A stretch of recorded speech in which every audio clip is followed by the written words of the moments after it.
In July of 2019, Nintendo released the newest entry in the Fire Emblem series, Fire Emblem Three Houses. It was the first Fire Emblem on a home console since Radiant Dawn came out in 2007, giving us roughly a 12-year gap. And over these 12 years, a lot would happen with the series. You see, following the average to low sales of Radiant Dawn and Shadow Dragon, Nintendo put Fire Emblem on life support and planned 2013's Awakening to be the final release. But thanks to aggressive marketing and good timing for the 3DS, Awakening single-handedly was able to save the series with plenty of positive reception and fantastic sales. Ever since then, the series has had a mega resurgence in popularity. We'd later get a new 3-piece entry, some Smash Fighters, a mobile game, a couple spin-offs, a remake. All was shaping up for the series. But what would happen when Nintendo's super popular IP finally came to Nintendo's super popular console? Some trailers were put up, and they were initially met with skepticism and doubts. I remember feeling nervous because the concept of choosing a side and fighting old or familiar allies kind of felt like a 2.0 version of Fates, which honestly already felt like SMT. The school stuff didn't really catch me at first either. Nintendo kept the game's details vague on purpose, but didn't do much to reassure us that this title wasn't down the path of Fates. Until the E3 2019 trailer, that is, when they decided to spoil the entire game. So, when Nintendo released Fire Emblem Three Houses this past summer, they had everyone's attention. Intelligent Systems was developing something substantial that would be loved by fans old and new. And it worked. The game released on July 26 and was seemingly received well by everyone. IGN loves it. Reddit loves it. Kanye? I love this guy right here. Everywhere you looked, it seemed like there was no shortage of praise for this game. Even the fan base, which is notoriously known for its division, all seemed to come together in support of Three Houses. Nintendo would later come out adding that sales were the fastest the series had experienced and that the game was on track to be the best-selling. And literally just days ago, we learned that the main character would be coming to Smash Brothers. Everything was really taking off for Fire Emblem Three Houses. But then, later in the year, we saw some backlash within the community towards Jeff Keighley's Game Awards, for Fire Emblem Three Houses only having one nomination. It would end up winning that category, and several others came out naming it as their Game of the Year, and yet somehow many people still feel it was snubbed from the spotlight. But was it actually, though? Now, not that I agree with the Game Awards by any means. I mean, shit, Death Stranding had 11 nominations along with some Kojima side-eye. But I think they might be onto something here.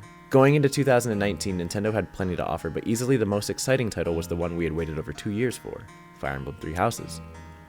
And oh my god, was this not it. My name is Sean, and let me tell you why I found Fire Emblem Three Houses to be a colossal disappointment. Remember, everything past this point is really just my opinion. I don't expect people to agree, nor do I want them to, because please, if you haven't played Fire Emblem Three Houses yet, don't let what I'm about to say dictate whether or not you should. This is strictly my opinion, but it's also just my opinion. Oh yeah, and I'm going to spoil some shit while I'm at it. Let's start off with something I think most people will agree on. Fire Emblem is hard. No, it's not as hard as XCOM or Landgrassr, but definitely more difficult than the average Nintendo IP because of permadeath, which is where when units die in the game, they stay dead in all forms. Now, Awakening was the first game in the West to feature casual mode, which allowed units that were defeated to retreat and come back for the next battle rather than die off entirely. This was monumental for the series since players could now choose the type of experience they wanted, welcoming both series veterans and newcomers. And like I mentioned before, this game sold like hotcakes. So this trend of offering an easier playstyle would continue through later entries, but by the time we got to Three Houses, it had gone way too far. So what new elements made this game easy? Okay, first and foremost, we gotta understand the crazy level of training this game allows. You can train your students outside of battle, you can use free days to battle, and you can do a whole bunch of other shit in the meantime to increase stats. And this is all before the actual story battles. The insane amount of tools and customization the game throws at you is one of its most amazing aspects, but it also makes the game really fucking easy. Combat arts that let you deal more damage, battalions that grant stat boosts, crests that have bonus effects, gambits, easily obtainable overpowered weapons, overpowered magic abilities that replenish each battle. You know how rare this shit used to be? There's so much here to ensure that you won't die, and you can take that statement literally, because the biggest thing is Divine Pulse. This is a mechanic, albeit a returning one, that allows you to rewind time in battle, meaning if you fuck up, no worries, you can just do it over. Did you lose a unit? Did a thief get a chest? Did you let a villager die? It's not a big deal. Watch this. When you first unlock it, you can do it 3 times in a battle. But toward the end, you can get anywhere up to 13 rewinds in a match. This kills me. The most difficult and threatening aspect of Fire Emblem is submerged. Like, yeah, it's better than resetting the game after making a mistake, but now everything just feels so rubber. The player can make risky moves without any calculation, just with the comfort of knowing that if you mess up, it's rewind time. But that's assuming you manage to make a mistake, which is already a very difficult thing to do with how predictable all of these battles are. Aggro lines. The game has these lines that tell you where the enemy units are gonna... Okay, here's an idea. Let's play Uno, but everybody can see each other's hands. None of this is helped by the fact that the battle maps and objectives offered to you in Three Houses lack so much variety. We're generally dealing with a forest or a castle with the objective to kill everyone, or just the leader. And since all the characters are given to you at the beginning of the game, you never have to bust your ass to recruit anyone in battle. Looking at you, my old friend. These are issues that exist on all difficulties, so even maddening mode feels like a very watered down Lunatic Plus. Not to mention the enemy AI, well, let's just say they aren't exactly intelligent systems. The Monastery is a great addition. Moving around in a 3D environment in a Fire Emblem game? Exercise? Of course this is well received. Menus suck. Menus are boring. No one likes reading. Echoes had 3D dungeons and Fates had a top-down of the castle. In Fire Emblem Three Houses, rather than go battle to battle like in previous entries, you'll come back to spend time here in between each mission. This is where most of the game's simulation elements manifest, and you'll probably spend an equal amount of time doing monastery activities as you will battling. It's nice to see this mechanic utilized as a main feature, and also, it sucks to see this mechanic utilized as a main feature. When you first start out, it's pretty cool. You're constantly flooded with activities and you never have enough time to do what you want, but that's what keeps it exciting. Each day has the potential for anything to happen. This school atmosphere is built up by all these fresh new faces, this music that doesn't fucking end, and these fun little activities and quests. But after a few of the in-game months, this fascination starts to dry up. While initially you could spend hours here and not even realize it, your time starts to become more conscious. How? All of the quests available are just fetch quests that require you to run from point A to point B. This is really annoying because you have to locate people in a different spot each month, and it's kind of just warping around the map.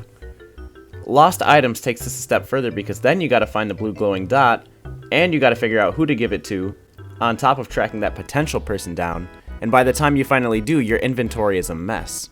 If you're character recruiting by raising support, then you'll be constantly handing out gifts appropriately and spamming tea time. Speaking of tea time, this is one of the more fun things to do at the Monastery, but it's just choosing the right dialogue choices. There's also eating and singing, which are just unskippable cutscenes. There's fishing. Gardening, I guess. Eventually, you develop a routine to best optimize your time, but this is when it hits. The illusion of discovery and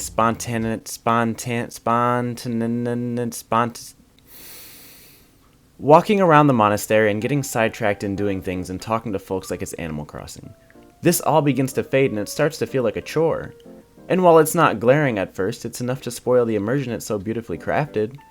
In other games with a similar structure, let's go with Persona 5. The player is given many options on how to spend a limited amount of free time. As the game draws to a close, these options start to dwindle, but that's only because you've used that time accordingly and completed the tasks you wanted to do. Maybe you maxed out your stats, maybe you finished a couple social links, or grinded to level 100. Three Houses is very close in that nature. The game starts with so much to be done at the monastery, and over time you get more and more activity points so that you can get these things done faster. And finally you hit a point where a lot of these things are done. But the only issue is, there is an entire second half of this fucking game left to go. After the time skip, this monastery is hell. There are so little activities to do, but so many activity points to spend. Recruiting is no longer an option, and most of your characters are already passing through their masterclass. So, it's generally just Byleth running around and doing advanced drills to power himself up. Because of course he needs more power. Yes, the game gives you the option to just straight up skip the monastery parts, but at this point it feels contradictory and wasteful. The beginning of the game treats each activity point like gold, with the monastery being an opportunity to be savored. And in the second half you just have more than you know what to do with, more than the game allows you to enjoy. Okay guys, so halfway through recording my body decided it was gonna get the flu, you know, throw a little flu party, and so the rest of the video is gonna sound kinda different. Okay. Alright, let's get extra petty for a second here. Who the fuck is responsible for this cover? I agree the Awakening and Fates art style was getting stale. The series had a lot to benefit from with the makeover, especially being its big return to console. But was this the answer? If you like this hairstyle so much, perhaps you should try it for yourself. I mean, art is this is all subjective. At the same time, look at this. Okay, Raphael, he's kind of like a golem. Hubert looks like a snake. That kind of spoils his character. Lorenz, people just don't like Lorenz. This one I don't really understand. Sothis looks like Ashnika. Y'all came here expecting actual analysis. I ain't MatPat, brother. They're adding these characters to Smash. They're already in the game. And guys, I don't want to spoil too much. That's a lie. So at the end, when you settle down and decide to marry, you get these 2D portraits of the character you chose, and they aren't great. We have Voldemort Leone, Big Bird Edelgard, Shamir, Leafy is here, I don't know. The graphics aren't too horrible, and even if so, I can deal with bad graphics. Fire Emblem isn't a series built on groundbreaking appearance. But come on now, this is the big console Fire Emblem that they've had in development since 2015, and the fruit stand looks like this.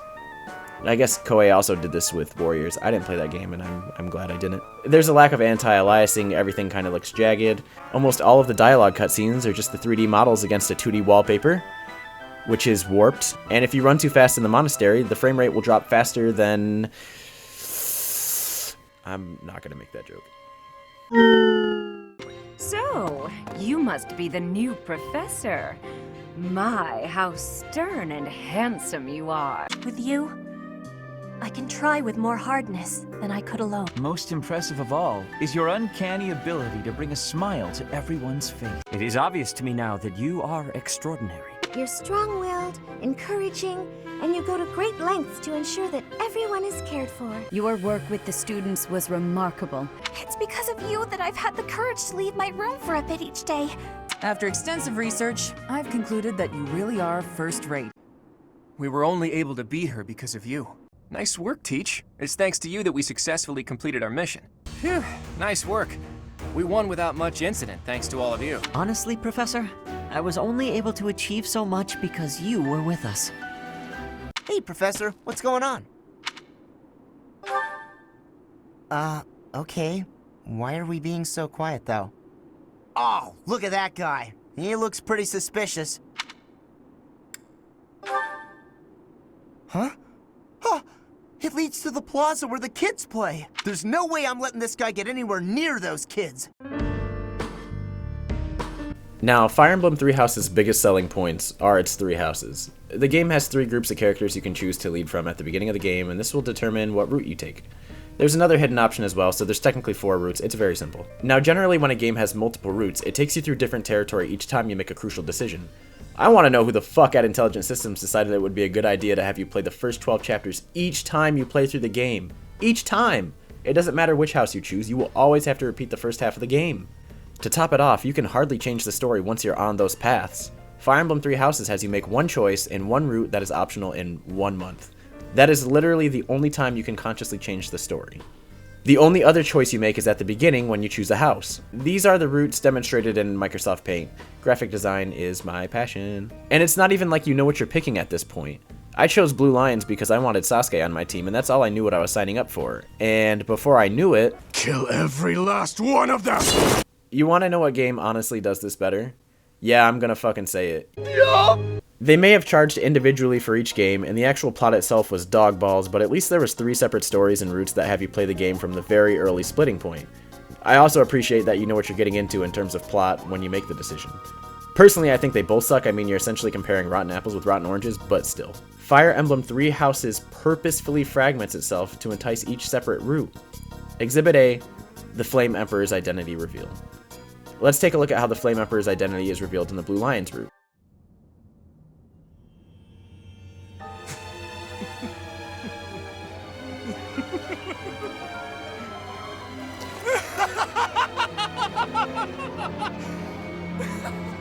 Is this some kind of twisted joke? Now let's take a look at how the Flame Emperor's identity is revealed in the Golden Deer route. So, the end has come. Is this some sick joke? The Flame Emperor is actually Edelgard? The fact that Edelgard, one of the game's main characters, is somehow affiliated with the antagonist is a groundbreaking plot twist. But why is this news only emphasized in one route? The answer is because the Azure Moon, is that how you pronounce Azure? The Blue Lion's route puts a spotlight on the relationship between Dimitri and Edelgard. And while that's fine, it shouldn't have to take away from the other routes. Especially if you're like me and played the Golden Deer first. I got that boring ass cutscene, and by the time I got to the cinematic drama-filled one, I already knew the fucking deets. There are examples of this all over Three Houses. It's strategically set up to call you into playing other routes. Another great example is the reveal of Rhea as the Immaculate One. Want to know who the Death Knight is? Play Blue Lions. But then you want to know what Rhea's ultimate fate is? Play Golden Deer. Now you want to know why Edelgard started a war? Play Black Eagles. Want to know why Dimitri's insane? Probably because he played this fucking game 4 times over. It's a valuable question of whether this game really needed 4 routes. 3 of these routes are very thematically similar, and only one puts you on the opposing side. And what sucks about that route is that it's triggered by a timed event that's easily missed, it's significantly shorter than the rest, and it leaves off on a super cliffhanger. Do you see what I'm saying? The structure alone is half of my disappointment. The game takes what could have been 1, maybe 2 cohesive playthroughs to experience this story and replicates them into 4. Any one playthrough of this game will leave you underwhelmed and with questions, yet if you play the game multiple times, you're going to be playing at least 50% of an identical 60-hour game, especially considering how little the Part 2 events add to the overall story. It's ridiculous. All of the story battles, all of the tedious Monastery stuff, all of the paralogs, all of the character recruiting, all over again. And there's a reason that I think most people would be okay with playing several routes. And that's because each time you play a new route, you get to experience the game in the focus of the different characters. The issue with that... Oh no! Easily one of the most captivating aspects of the Fire Emblem series are its characters. They all have their personality traits, or quirks, or maybe edge.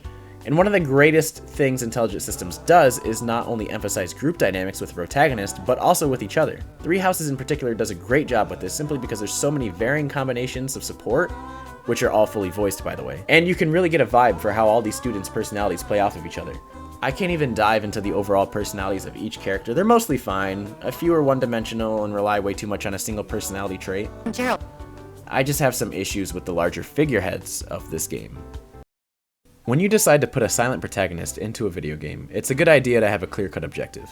Is this protagonist a tool for the player to imagine themselves in the role of the hero and into the game? Or is this protagonist an established character only to be supervised in the duration that you control them? Or maybe there's story-related reasons as to why they don't speak. Some games execute their silent protagonist perfectly. And literally.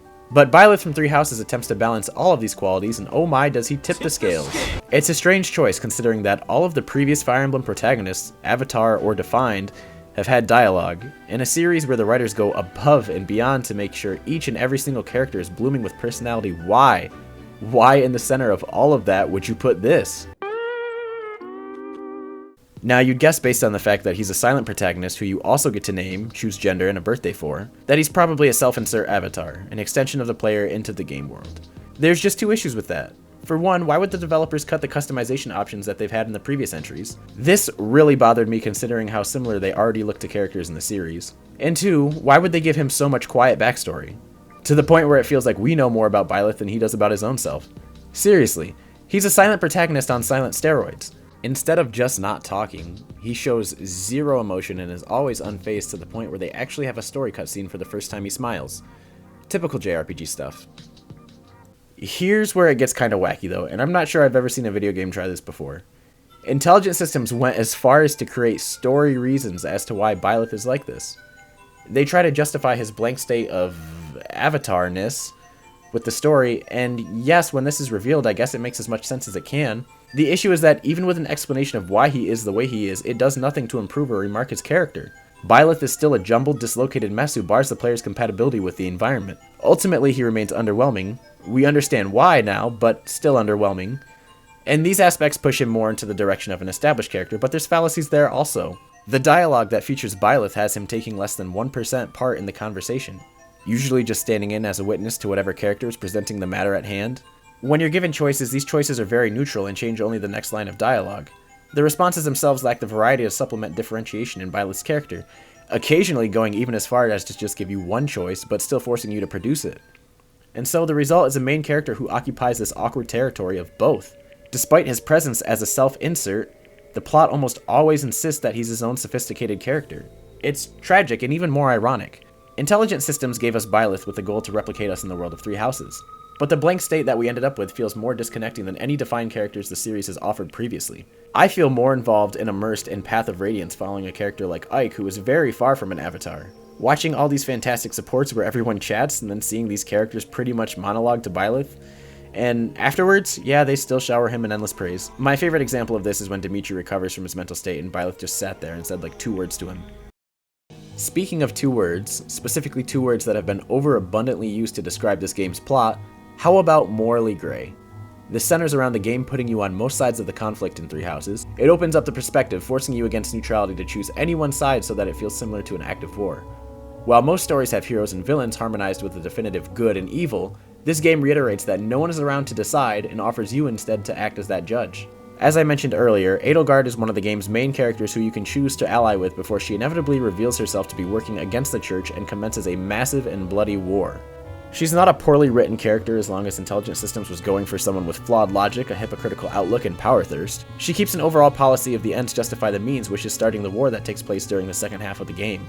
And also teaming up with the people who killed your father and her siblings, who, by the way, real quick, you can argue this game is morally gray, but on a monochromatic scale, these characters as antagonists are literally black. Nope, pretty much everything bad that happens in this game, these people are responsible for. This includes this dubstep music. So then why? Why does Edelgard not instead align herself with the rest of the people who have very similar goals as her? The game portrays her as having exhausted her options, backed into a corner so she can create a master plan. But Claude literally does the same thing without ending any innocent lives, without using any demonic beasts, and without teaming up with any terrorists. Oh boy, this fucker. Y'all remember this fucker from Fire Emblem Dead Parents Club? We all knew he was gonna die instantly, not because it's a tradition within the series, but because of course this guy was the ultimate solution. He's your father, he's adored by everyone in the Knights and the Monastery, he knows all sorts of important shit about your past. He's an overpowered unit who can't be recruited. I wonder why that is. Uh-oh, you have something important to tell me. It's not looking good for you, buddy. I would be very— oh no! Oh no! No! What? No! No! Now, Rhea, I actually have no beef with. Her character is grounded in a wavering leadership where all the characters on all sides have questions for her that she won't answer. And once she shows her true colors, her intentions are very simple and straightforward. She's just a religious nut who misses her mom. I'm not saying her actions are justified, but at least sensible. Do people actually have problems with how Rhea is written? Because, like, I'm not sure. I looked around and I found one comment that was, yeah, pretty accurate. Sweet child, you have finally come. This is gonna sound fucking dumb, but I am by no means saying that Fire Emblem Three Houses is a bad game. You can still be disappointed in a game, but enjoy it, right? I didn't even bring up the things I actually appreciated about the game. The plot is packed with an expansive amount of minor details, the OST is beautifully composed, the English dub is very well performed, has one of my favorite voice actors, there's dogs, the Steelbook and Special Edition look cool as shit, we have Petra, and I'm excited to play the new story DLC next month. Do I think this game deserved the 9.5 that IGN gave to it? No. Do I think this game deserved more nominations at the Game Awards? No. But do I think this game deserved to have sold as many copies as it did? No. Do I think this game can still be reasonably enjoyed by a lot of people? At the end of the day, I myself still enjoyed it for about 10 hours or so. The rest of it is just kind of a repetitive and easy mess. But I have a bunch of friends who would die for this game, and I think that's probably the coolest thing about this series. When you ask someone, hey, what's your favorite Fire Emblem game? Each person seems to have a different answer.